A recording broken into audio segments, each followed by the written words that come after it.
The controversies don't just end with the US not releasing bin Laden's pictures. Questions now being raised over the different versions coming out from the US government on what actually happened in his Abbottabad mansion. The more serious contradiction being that after initially suggesting that bin Laden was killed as he fired at US Special Operations Officers, US government now saying that he was not armed when he was killed.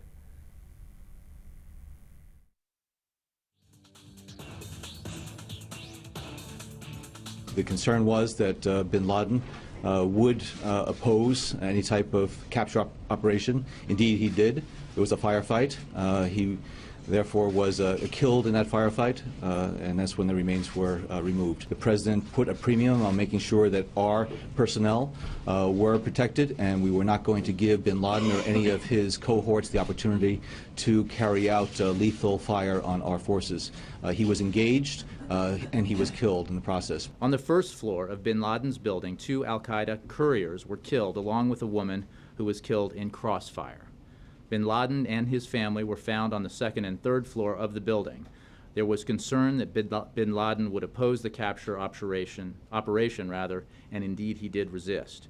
In the room with bin Laden, bin Laden's wife, rushed the U.S. assaulter and was shot in the leg but not killed. Bin Laden was then shot and killed. He was not armed. Well, I think there's some questions, especially internationally, about whether or not this abided by any of those international treaties. And the White House is very carefully walking a line, saying that the SEAL team was given authorization to kill Osama bin Laden, but that they were told that if they could, they should capture him, bring him into custody. But there are some real questions about what exactly went down in that room.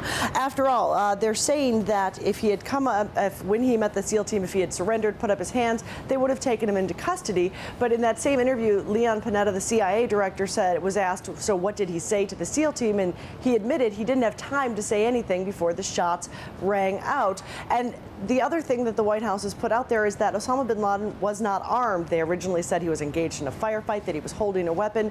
Now they're saying that he was not armed. So there are some real questions, I think, internationally about whether or not it was a legal operation, but there are no plans that we've heard of domestically to have any sort of investigation.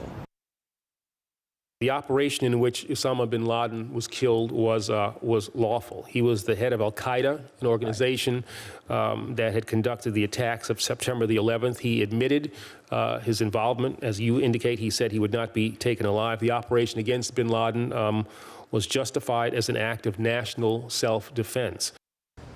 The White House narrative of the exact sequence of events leading to the death of Osama bin Laden has varied in the last couple of days, especially on one big question: was Osama bin Laden armed at the time of the attack or not? The White House is explaining the confusion by maintaining that the information is still coming in piece by piece and was still being reviewed and elaborated upon.